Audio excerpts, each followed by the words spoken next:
suffered through the years and shed so many tears. What's up? Hey, yo, boy! Yo, come see me, man! Also shot That's several Mud's times. place. Encountered by police while leaving the scene of this horrible crime. You didn't have to shoot him, man! He made a move! He ain't made no f***ing move, man! He did! Lying, man! I was looking right at you! What do you write about? I wrote what's in my heart. And what's that?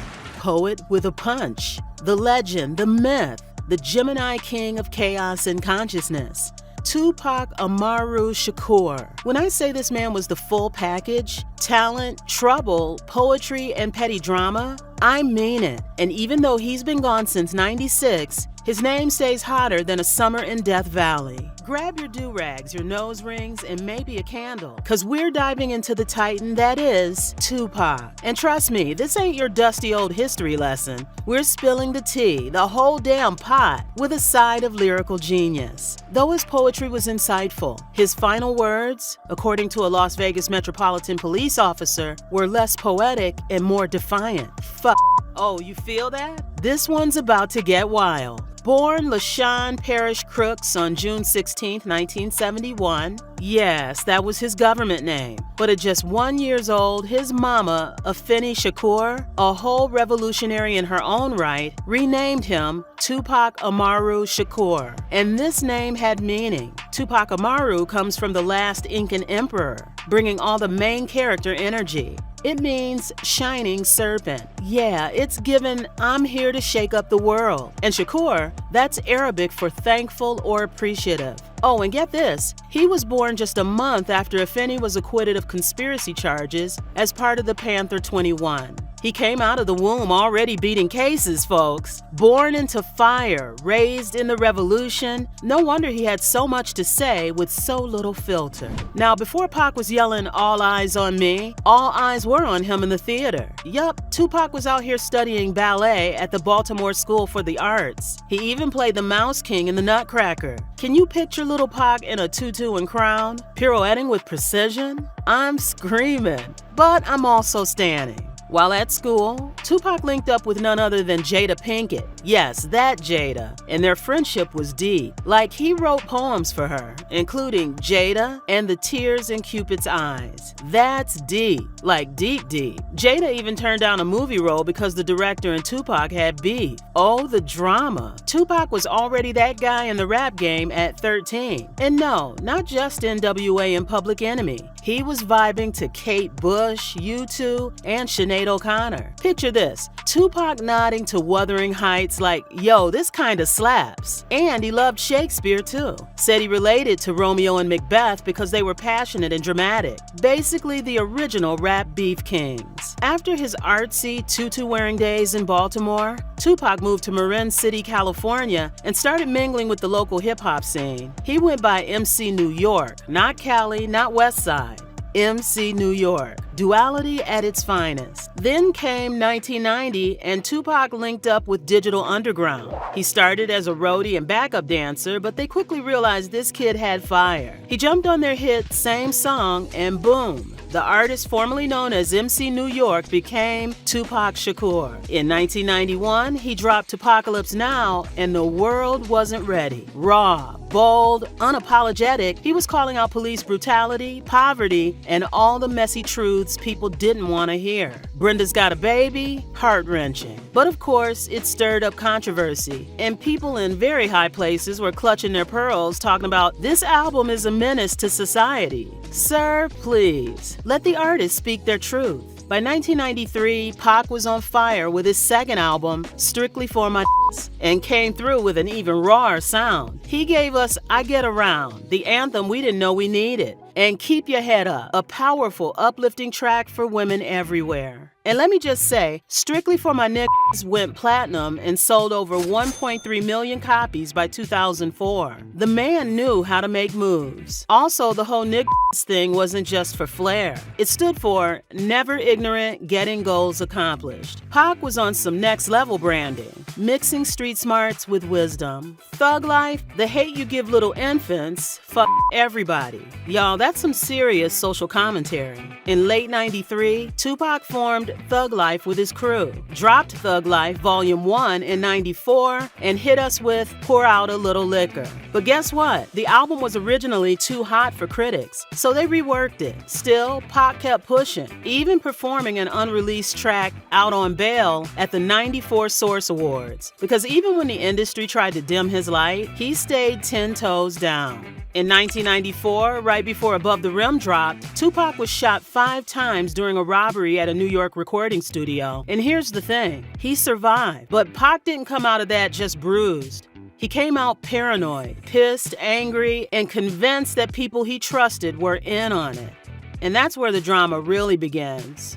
See, around this time, Tupac and Biggie Smalls were actually tight. Yup, friends, not foes. Biggie even asked some random drug dealer to introduce him to Tupac.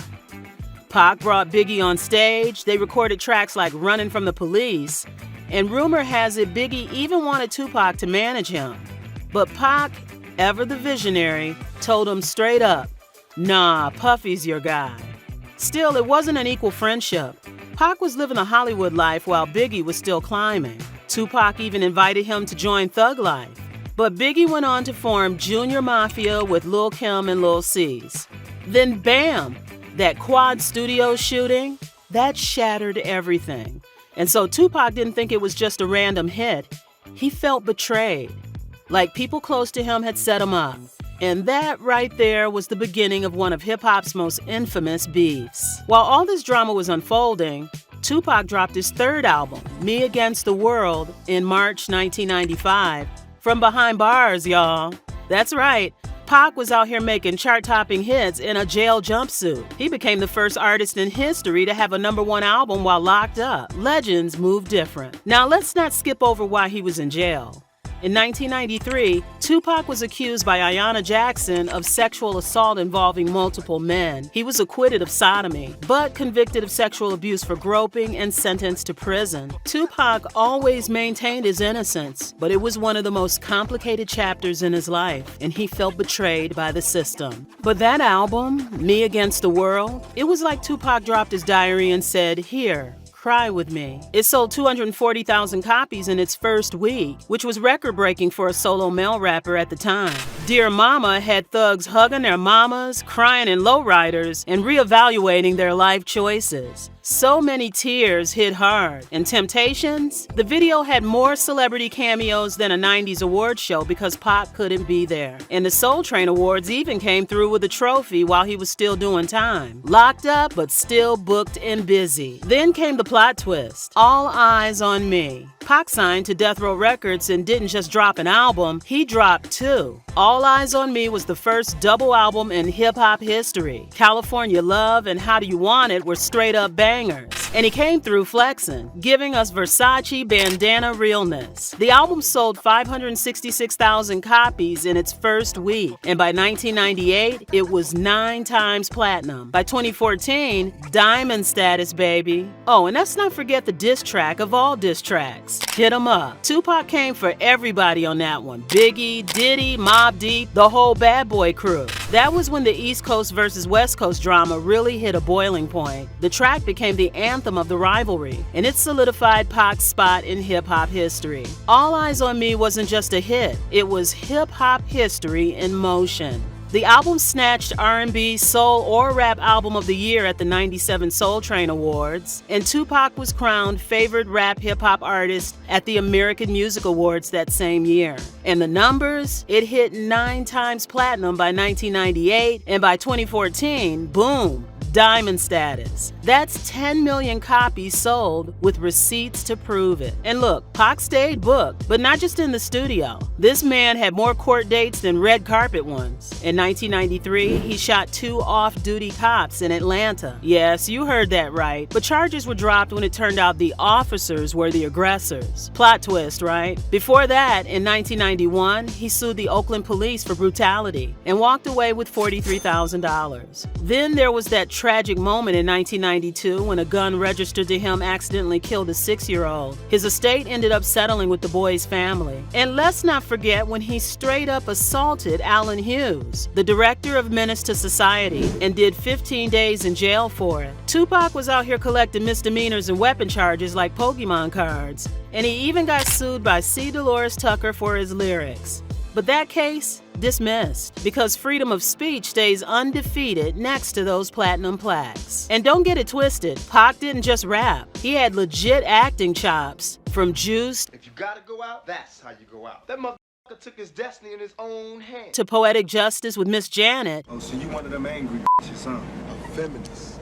What you call me? Tupac was versatile, and had his life not been cut short, who knows? Maybe we'd be talking about him as an Oscar winner by now. Tupac's love life was just as complex as his lyrics, from Jada Pinkett to Madonna to Lisa Left Eye Lopez. He had whirlwind romances. He married Keisha Morris while in jail, but the marriage was annulled after his release. But his true love, Kadada Jones, daughter of Quincy Jones. They were engaged when he passed, and she called him the love of her life. Now, if Tupac's life was a movie, the last act was full-on action thriller, drama, danger, and plot twist galore. So buckle up, because the night of September 7th, 1996, that's when everything went from zero to wait, what? Real quick. On September 7th, 1996, Tupac was in Las Vegas with Suge Knight to catch the Mike Tyson versus Bruce Seldon fight. After the match, in the MGM Grand Lobby, Tupac and his crew got into a fight with Orlando Baby Lane Anderson, a known Southside Compton Crip who had allegedly tried to rob a death row affiliate earlier that year. Security footage caught the beatdown. Later that night, Tupac and Suge were cruising down Las Vegas Boulevard in a black BMW when they were pulled over by cops for loud music and missing plates. The plates were found in the trunk, so they were let go. Just 15 minutes later, while stopped at a red light, a white Cadillac rolled up beside them and shots rang out. Tupac was hit 4 times, including once in the lung. Suge was grazed in the head. Tupac was rushed to the hospital and placed on life support, but he died 6 days later on September 13, 1996 at 4:03 p.m. He was just 25. His death sent shockwaves through the world, and conspiracy theories ran wild. In 2023, Dwayne Keefe D. Davis was arrested in connection with Tupac's death, and his trial is set for 2026. For now, he's still behind bars. After Tupac's death, things took a turn for the bizarre and the legendary. Some of his Outlaws crew, in what can only be described as the most Tupac way possible, decided to mix his ashes with some marijuana and smoke them. Yeah, you heard that right. The ultimate tribute, right? Smoking the essence of Tupac himself. Talk about going out in style.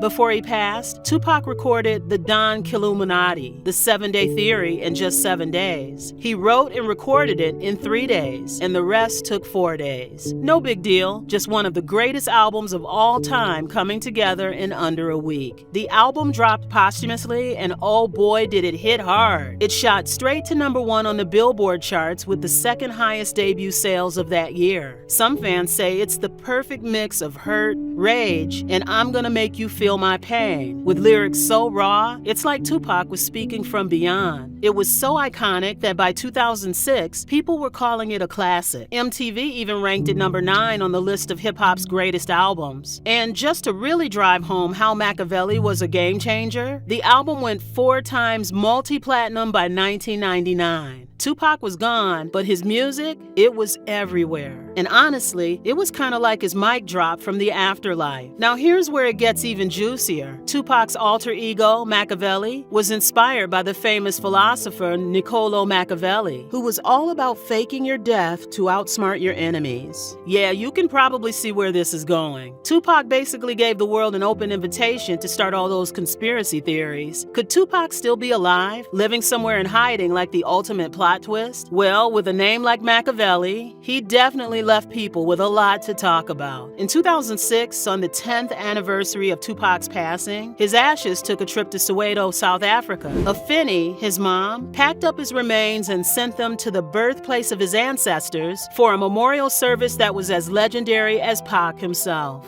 Imagine that, Tupac, the man who once rapped about changing the world, getting a proper send-off in one of the most iconic townships in South Africa. Talk about a full-circle moment. From West Coast hip-hop to the heart of South Africa, Pac's influence and legacy were truly global, leaving his mark on not just music, but on the spirit of revolution everywhere. Tupac was a force of nature, a poet, an actor, a leader, and a myth. He didn't just make music, he changed the game. And that legacy, still stronger than ever. All eyes on him forever. Tupac Shakur was more than a rapper, more than an actor, more than a thug life tattoo. Tupac was a revolutionary wrapped in a bandana, loud, brilliant, flawed, and unforgettable. But here's the wildest part. When Tupac died in 1996, his net worth was estimated to be only around $200K. Yeah, $200,000. For a man whose music was everywhere and whose image was worth millions, why so low? Well, blame it on shady contracts, legal fees, bail money, and the fact that Suge Knight wasn't exactly handing out financial literacy pamphlets at death row. Tupac didn't own most of his masters, and a lot of the money was moving around him, not to him. Adjusted for today's money, that's about $400,000. Still crazy low for someone whose estate has since made over $40 million after his death. Ain't that something? But money aside, Tupac left a legacy richer than any bank account. And whether he's chilling in Cuba or watching us from the stars, one thing's for sure, the world ain't never been the same since Tupac Amaru Shakur stepped on the scene.